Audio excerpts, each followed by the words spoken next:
Today, the Lansing Police Department released findings of an internal investigation into the in-custody death of Anthony Hulan, who asphyxiated after being handcuffed by officers and pinned to the ground. During this review process, board members observed how well LPD personnel did, said the report. The board's consensus was some things need to be improved, but there were a lot of things done very well.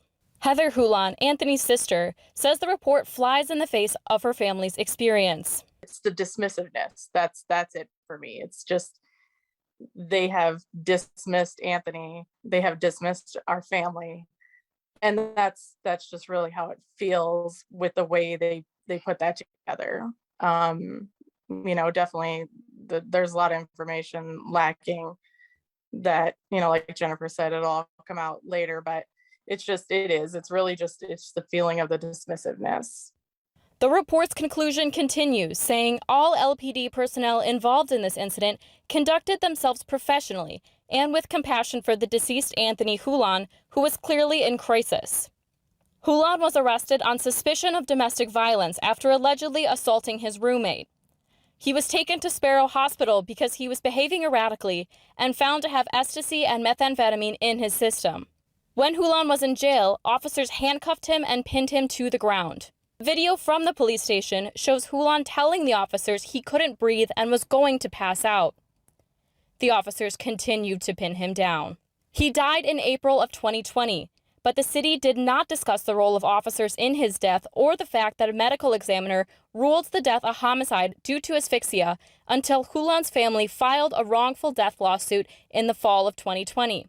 Jennifer D'Amico, attorney for Hulan's family, says the report released today was incomplete. They don't even mention that he was, on his stomach and said, I can't breathe. I can't really not breathe 3 times. It's not mentioned anywhere in the report.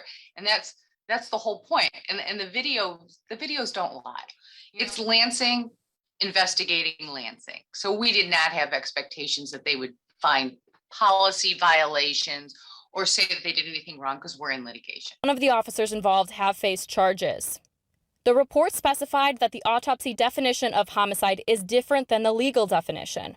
The autopsy determined the case of death as asphyxia, but the internal investigation pointed to the fact that Hulan's autopsy also showed he had methamphetamine in his system. In April, Attorney General Dana Nessel said Hulan may have unknowingly ingested a dangerous substance laced in the drugs. The report recommended that officers receive additional training on mitigating the health risks and de-escalation, and that the department establish a response process to all complaints where breathing difficulties are expressed. The question is, whether these were things that could have been done before, how long were these, deficiencies, how long were they aware of these deficiencies? And those are all things that we will figure out as we go through the litigation process. It also recommended the department establish guidelines regarding circumstances that may require an officer's name being withheld from the media for a period of time. We're just going to keep fighting, for justice. It'll come out. It'll come out and it'll be shown, the truth. And that's, really what we're waiting for. That's definitely what I'm waiting for.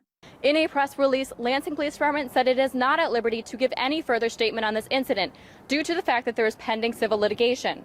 Reporting, I'm Margaret Cahill, Fox 47 News.